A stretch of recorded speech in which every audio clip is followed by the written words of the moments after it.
Muy buenos días, hermanos. Vamos a comenzar con una alabanza. Quiero traerles un tiempo de alabanza. Yo sé que lo tienen los sábados. Un tiempo junto a Steve. Y este domingo quiero llevarlos a alabar a Dios antes de abrir su palabra.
Muy buenos días, Iglesia Cristiana del Norte. Es para mí un gozo estar con ustedes, saludarles por este medio. Me da mucho gozo saber que permanecen fieles a Dios, a su palabra, fieles a la iglesia y están fieles en su vida cristiana. El día de hoy, hermanos, nos toca ver los capítulos 23 y 24, terminar el 23 del versículo 12 al 35 y verlos capítulo 24, que tiene 27 versículos. Vamos a ver al apóstol Pablo ante el gobernador Félix. Ya anteriormente, la semana pasada, se habló acerca de Pablo ante el concilio de los judíos, cómo es también uno de los comandantes lo toma por temor a que los judíos lo mataran ahí. Lo manda a azotar. Pablo apela a su ciudadanía romana, etc. Y entramos a los capítulos, a los siguientes versículos. A partir del 12 vemos que se hace una conspiración contra Pablo. Bueno, el comandante romano lo guarda, lo apresa. A ver, vamos a ver qué hacemos contigo después. Los judíos molestos hacen un altercado contra él, traman matarle, a grado de que juran, no voy a comer nada hasta que este hombre esté muerto. Por ahí nos dice que su sobrino se entera de esto, el sobrino de Pablo, va y lo habla con Lisias, el comandante. Entonces el comandante pues decide mandarlo a Cesarea, donde estaba Félix, el gobernador. Y bueno, es lo que vamos a ver el día de hoy. Vamos a conocer un poco la historia. Esto es un poco el contexto. Pablo es llevado a Cesarea junto con un gran grupo de soldados para protegerlo. Y Lisias, el comandante romano, hace una carta a Félix, el gobernador, para que lo reciba y él resuelva todo el caso. Entonces vamos a ver eso, vamos a enfocarnos en esa apelación, lo que dicen los adversarios de Pablo a Félix, la defensa de Pablo, y también vamos a enfocarnos en las palabras de Pablo comunicándole el evangelio de una manera muy particular a Félix y a su esposa, y la respuesta de Félix. Vamos a conocer esta historia, vamos a ver el capítulo 24. Se los voy a poner a continuación. Este recurso es la Audiobiblia Gramatizada, versión NTV. Es un excelente recurso, búsquenlo, es una aplicación como lectura pública de las escrituras. Así pueden encontrar esa aplicación y espero que les guste. Vamos a conocer la historia. 24. 5 días después, Ananías, el sumo sacerdote, llegó con algunos de los ancianos judíos y con el abogado Tértulo para presentar su caso contra Pablo ante el gobernador. Una vez que hicieron entrar a Pablo, Tértulo presentó los cargos en su contra ante el gobernador con el siguiente discurso. Usted ha dado un largo periodo de paz a nosotros, los judíos, y con previsión nos ha promulgado reformas. Por todo esto, Su Excelencia, le estamos muy agradecidos. Pero no quiero aburrirlo, así que le ruego que me preste atención solo por un momento. Hemos descubierto que este hombre es un alborotador que constantemente provoca disturbios entre los judíos por todo el mundo. Es un cabecilla de la secta conocida como los Nazarenos. Además, trataba de profanar el templo cuando lo arrestamos. Puede averiguar la veracidad de nuestras acusaciones si lo interroga usted mismo.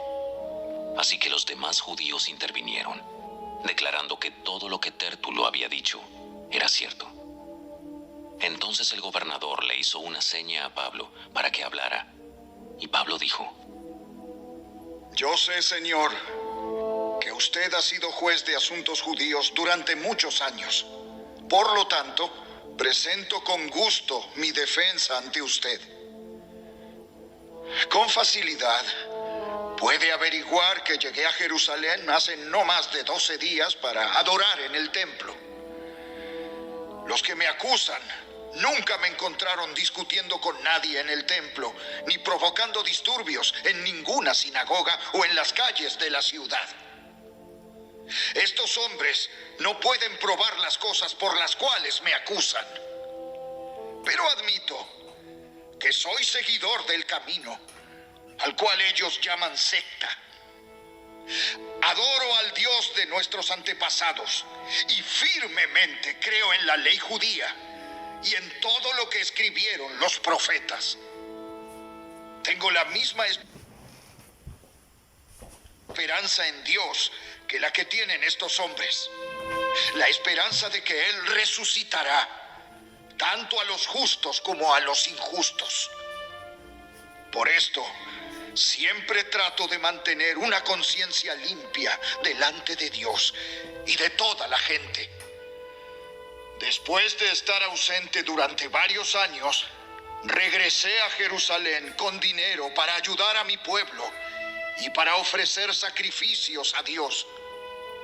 Los que me acusan me vieron en el templo mientras yo terminaba una ceremonia de purificación. No había ninguna multitud a mi alrededor, ni ningún disturbio. Pero algunos judíos de la provincia de Asia estaban allí, y ellos deberían estar aquí para presentar cargos si es que tienen algo en mi contra. Pregúnteles a estos hombres que están aquí, ¿de qué crimen me encontró culpable el Concilio Supremo Judío? Excepto por una sola vez que grité: hoy se me juzga ante ustedes porque creo en la resurrección de los muertos. En ese momento, Félix, quien estaba bastante familiarizado con el camino, levantó la sesión y dijo: Esperen hasta que llegue Lisias, el comandante de la guarnición. Entonces, tomaré una decisión sobre el caso. Le ordenó a un oficial que mantuviera a Pablo bajo custodia, pero le diera ciertas libertades y permitiera que sus amigos lo visitaran y se encargaran de sus necesidades. Unos días después, Félix regresó con su esposa, Drusila, quien era judía. Mandó llamar a Pablo y lo escucharon mientras les habló acerca de la fe en Cristo Jesús. Al razonar Pablo con ellos acerca de la justicia, el control propio y el día de juicio que vendrá, Félix se llenó de miedo. Vete por ahora. Cuando sea más conveniente volveré a llamarte. También esperaba que Pablo lo sobornara, de modo que lo mandaba llamar muy a menudo y hablaba con él. Pasaron 2 años así, y Félix fue sucedido por Porcio Festo. Y como Félix quería ganarse la aceptación del pueblo judío, dejó a Pablo en prisión. Muy bien, hermanos, pues ya dimos la introducción, ya vemos un poco qué es lo que vamos a ver el día de hoy. Vamos a hacer una breve oración y vamos a comenzar. Señor y Dios, te damos muchas gracias por este día. Gracias por tu bondad, tu amor durante esta semana, tu cuidado.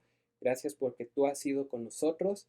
Bendice, Señor, a Iglesia Cristiana del Norte. Bendice a cada persona que está viendo este video, cada hogar, cada familia, Señor.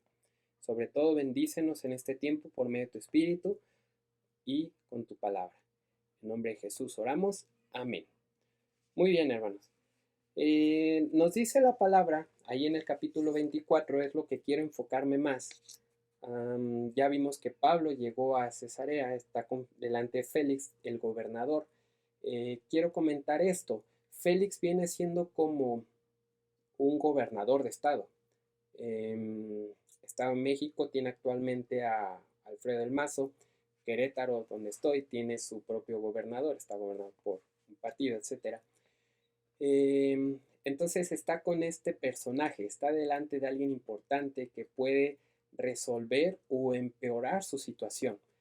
Ha llegado aquí delante de Félix y nos dice, versículo 1 del capítulo 24, que 5 días más tarde, es decir, cuando llega, después de que llegó Pablo, se mantuvo ahí 5 días encerrado, no lo sé, esperando, y llega el sumo sacerdote Ananías con un abogado. A este grado, los sacerdotes contrataron un abogado, probablemente era un no creyente, es lo que se piensa, para que le pudiera ayudar mejor a la causa. Vimos anteriormente que ya entre los fariseos y los saduceos comenzó a haber una división. Entonces probablemente era un abogado no creyente y se llamaba Tértulo, nos dice la palabra, que presentan al gobernador sus casos contra Pablo. Ya leímos la historia, quiero mencionar, hay al menos 3 cosas en las que se le acusa a Pablo. 3 cosas de las que Pablo es acusado.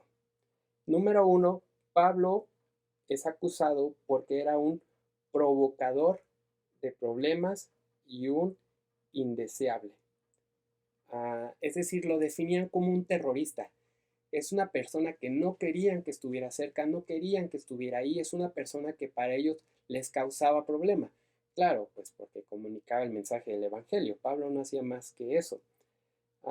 Tértulo, mis hermanos, dice aquí, sabía muy bien que lo único que no consentía lo tolerante Roma eran los disturbios civiles. Pablo, en ese momento, perdón, Tértulo, el abogado de Ananías, de los sacerdotes, estaba diciendo, este hombre te puede causar una chispa que puede encender un gran fuego y tú, Roma, no quieres eso. Roma era un experto en aplacar cualquier rebelión. Entonces, esa fue la primera acusación contra Pablo. Número 2. Pablo es acusado diciendo que era el cabecilla de la secta de los nazarenos. Recordarán ahí lo mencionado, la cabecilla de la secta de los nazarenos. ¿A quién relacionamos esto? Al Mesías, a todos estos movimientos del Mesías. Antes del movimiento que causó Cristo, el Mesías, con su vida, su ministerio, su muerte y su resurrección, antes de eso ya habían ocurrido movimientos por supuestos Mesías. El Mesías viene, el Mesías está aquí, etc. Algunos quizá conozcan todo lo ocurrido con los macabeos, hombres que se levantaban en una rebelión buscando liberar a los judíos de Roma, y Roma inmediatamente los aplastaba, los mataba, los colgaba. A Roma no le gustaba todo aquello que tuviera que ver con una rebelión o que atentara contra su gobierno. Entonces, número 1, este hombre te va a hacer un disturbio, no lo quieres. Número 2, este hombre te puede causar un disturbio a grado de esos que se decían Mesías. Y número 3, Pablo es acusado porque quería, según palabras de los sacerdotes, profanar el templo. Los sacerdotes, ustedes recordarán, eran saduceos. Estos hombres se distinguían por no creer en la resurrección, ni en el espíritu, ni en ángeles, etc. Entonces, profanar el templo era violar los derechos y la ley de los sacerdotes y los romanos. Se podría esperar de parte del partido prorromano que esto no les agradara. Entonces, la acusación era peligrosa, una serie de medias verdades y de hechos tergiversados. Bueno, esas son las 3 acusaciones que se le hacen a Pablo. Las acusaciones son: ten cuidado con este hombre, no es bueno lo que está haciendo, te va a causar problemas. Entonces, vamos a continuar viendo cuál fue la respuesta de Pablo que nos puede llevar a una enseñanza y una aplicación para nuestra vida. Muy bien, hermanos. Vamos a los versículos 14 y 16, y tengo aquí mi Biblia, tengo aquí también mi celular por mis notas, pero versículos 14 y 16 son clave en la respuesta de Pablo. Ya la conocemos, me quiero enfocar en estos versículos y dice: pero esto admito ante ti,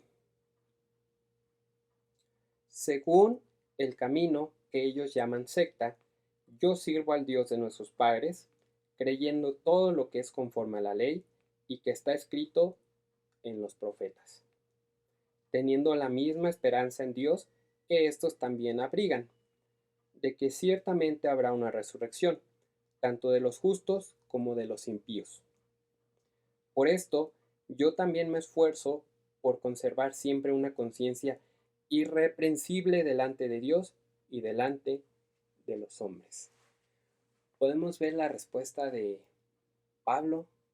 ¿Notaron la respuesta de Pablo? Lo que dice Pablo dice: esto no es verdad. Y si hay algo de lo que me pueden acusar, es de esto. Primero quiero mencionarles el carácter que Pablo muestra.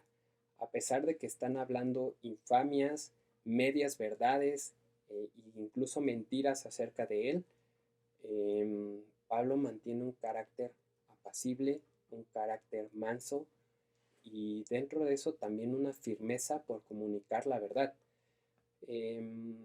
no sé ustedes, pero al menos nosotros cuando se habla de nosotros, de mí, y no se habla bien, tendemos a molestarnos. Eso no es verdad. ¿Por qué dices eso de mí? Y tendemos a mostrar un carácter, se nos olvida que somos cristianos. Pablo sin duda es una muestra del dominio propio cuando te están acusando falsamente. Como cristiano te invito y te animo a recordar, hermano, que como cristiano eso va a pasar. Le pasó a los hombres de Dios, le pasó al Señor Jesucristo, fue acusado falsamente y es probable que te pase a ti y a mí. ¿Cómo vas a responder en ese momento?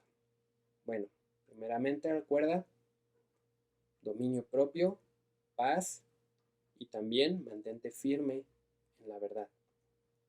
Pero bueno, quiero enfocarme en las respuestas, hermanos, y si lo notaron son 3 respuestas. 3 argumentos que dan contra Pablo y Pablo da 3 argumentos a su favor. Número 1, Pablo les dice, yo sirvo a Dios. Si hay algo en lo que me pueden acusar, es que yo sirvo a Dios. Ese es el primero. Número 2, yo creo en la ley y en los profetas. Yo creo en la ley, yo conozco la ley, yo sigo la ley.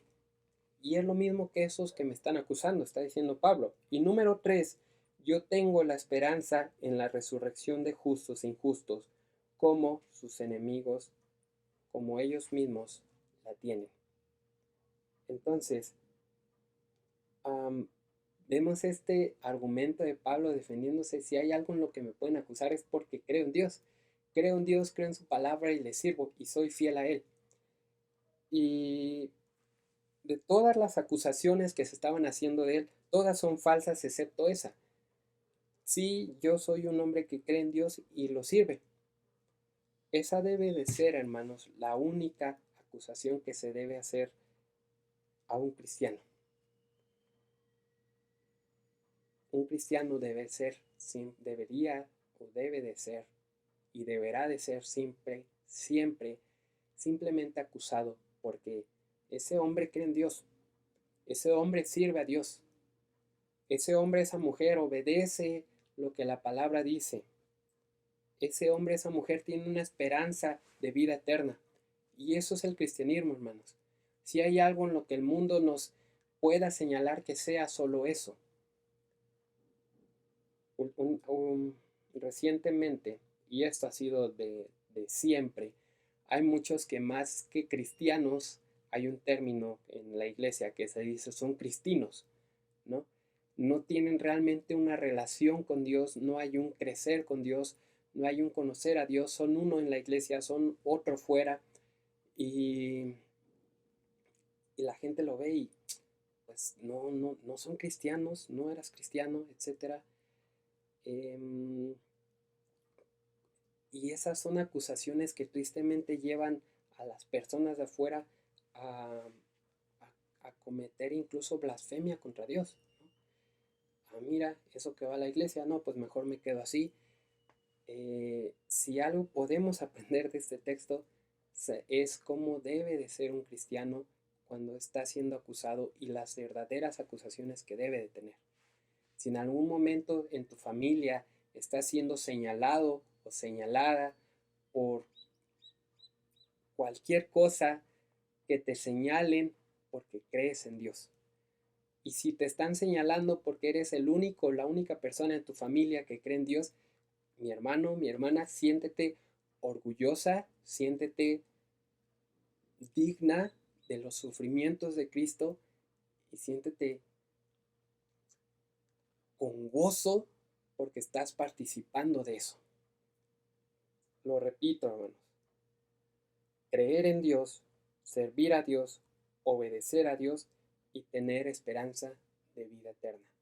Esas son las características del cristiano. Esas son las cualidades, las cosas por las que cualquier persona puede y que te debe de acusar. Que no te acusen, mi hermano, por ser legalista, por ser religioso, por ser hipócrita, por cualquier otra cualidad. Que te acusen por creer y servir a Dios. Ahora, mis hermanos, quiero enfocarme en otro punto y quiero que vayamos a los versículos capítulo 24. Capítulo 24, versículo 24. Nos dice que pocos días más tarde llegó Félix con su mujer, Drusila, que era judía, y mandó traer a Pablo y lo oyó hablar acerca de la fe en Cristo Jesús. Miren, Pablo viene, lo que Pablo le explica es el Evangelio. Ellos, su mujer y él, Félix, lo escuchan. Dice que Pablo, al disertar sobre la justicia y el dominio propio y el juicio venidero, Félix, atemorizado, dijo: vete ahora, pero cuando tenga tiempo te mandaré llamar. Al mismo tiempo tenía esperanza de que Pablo le diera dinero, pero por eso acostumbraba llamarlo con frecuencia y conversar con él. Ok, quiero enfocarme en este punto, hermanos, para terminar. ¿Y qué es lo que estamos viendo aquí? Estamos viendo a Pablo comunicar el Evangelio. Es interesante, y al menos en los textos que consulté para estudiar este punto, que Pablo haga referencia al Evangelio de esta manera. ¿Sobre qué? La justicia, dominio propio y el juicio venidero. Pablo de alguna manera está señalando a Félix y a su mujer. Félix, un hombre que había sido un preso, que había sido un esclavo, y por ayuda de su hermano llega a ser procurador de Judea. Era un hombre corrupto, ya lo leímos, esperaba que Pablo le diera dinero. Creo que tú y yo conocemos esa palabra muy bien, corrupción. Lo vemos mucho en el país. Y su mujer, una mujer también muy oportunista. Ya había estado al menos con 2 hombres anteriormente y ahora está con Félix, simplemente buscando eso, la oportunidad de algo más. Es por eso que Pablo señala la justicia de Dios haciendo un contrapeso a la injusticia que era Félix como gobernador, el dominio propio haciendo un contrapeso a lo que había, la indecencia que tenía esta mujer y sobre todo el juicio venidero. De alguna manera no les está hablando un evangelio bonito, un evangelio, mira Félix, Dios te ama, etc. No, lo que necesitaba este hombre para escuchar el evangelio era que su pecado fuera señalado y las consecuencias que venían por su pecado, que eran el juicio. Así como para predicar, pues no es lo mismo dar un devocional, dar una predicación o incluso dar una clase. También cuando uno comunica el evangelio no lo hace de la misma manera con las mismas personas. Hay personas que el evangelio les puede venir de una manera, claro, con todo lo que incluye el evangelio, pero hay personas que quizá hay que ser más enfático. En este momento Pablo no se enfoca, como lo hemos visto con los romanos, a comunicar acerca de la doctrina de la justificación, de la predestinación, de la elección. Y quizá Félix era lo que quería. A ver, ven, háblame más de eso, de esos grandes misterios que quizá he llegado a escuchar por ahí, que has hablado. No, Pablo escoge su mensaje en ese momento para hablar a esas personas y es una responsabilidad que tú y yo tenemos, que Pablo ahí está haciendo de ejemplo. Comunica el Evangelio, comunica el Evangelio. Mis hermanos, Pablo y los apóstoles fueron llamados no solamente para llevar el mensaje a las personas comunes, sino para llevar el mensaje a las personas importantes y grandes. Toda persona, mis hermanos, tiene necesidad de escuchar el Evangelio. ¿Cómo oirán sin saber quién les hable? ¿Cómo se salvarán si la fe viene por el oír? Y el oír por la palabra de Dios. Mis hermanos, el día de hoy yo te hago este recordatorio, la necesidad de comunicar el Evangelio, la necesidad que tienes de no cesar de comunicar el Evangelio, no cesar de hablar el Evangelio, no cesar de orar por aquellos en tu familia que no son salvos, no cesar de hablarles a tus vecinos, a tus amigos, etc. No dejes de hacerlo. No dejes de hacerlo, mi hermano. ¿Por qué? Porque viene un juicio y será, dice la palabra, ese día será el lloro y crujir de dientes. No permitas que aquellas personas que amas se pierdan sin que tú les comuniques y les hables acerca de su condición caída, de su condición de pecado, su condición de muerte, pero la obra salvadora que hizo Cristo en su favor. Su vida, muerte, resurrección en su favor. La necesidad que tienen de arrepentimiento y la necesidad que tienen de fe y arrepentimiento en Cristo Jesús. Hermanos, vamos a pasar a un último momento que es vamos a tomar la cena. Y hermanos, esto es algo importante, es una institución que nos dejó el Señor Jesucristo, es un hacer memoria de Él, es un recordatorio de lo que Él hizo por nosotros, de la obra de salvación que hizo en nuestro favor, y también es un decir, Señor, ven pronto, anhelamos ese momento en el que tú tomarás este jugo, esta cena con nosotros.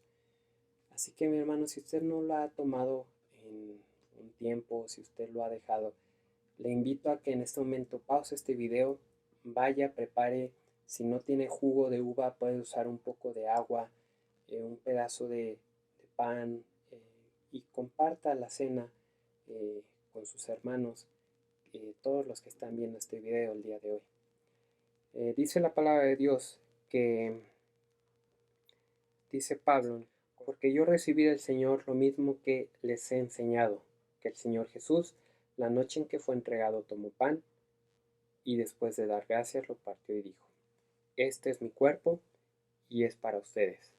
Hagan esto en memoria de mí. Comemos el pan, hermanos.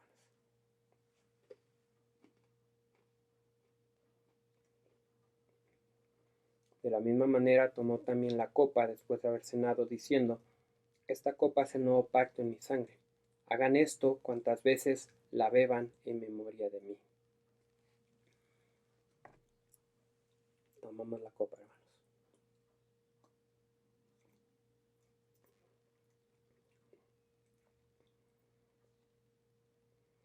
Porque todas las veces que coman este pan y beban esta copa, la muerte del Señor proclaman hasta que Él venga. Y bueno, hermanos, eso sería el mensaje del día de hoy. Sí, ha sido algo sencillo. Simplemente conocemos la historia, hemos visto la historia, hemos visto la cualidad de Pablo que hay que imitar, hemos visto las acusaciones que le hacen a Pablo, falsas, pero las verdaderas que admite Pablo y las que deberíamos de ser acusados también nosotros. Y por último hemos visto el recordatorio de comunicar el mensaje del Evangelio. Yo me despido, hermanos, ha sido un gusto estar con ustedes, que Dios les bendiga, que Dios les guarde, y mis hermanos, yo espero que Iglesia Cristiana del Norte pueda volver a reunirse pronto, claro, tomando las medidas, etcétera, pero mis hermanos, la pantalla, ver un mensaje en la pantalla no sustituye la comunión con los santos, que es de bendición y de crecimiento para la iglesia. Que Dios los bendiga, hermanos.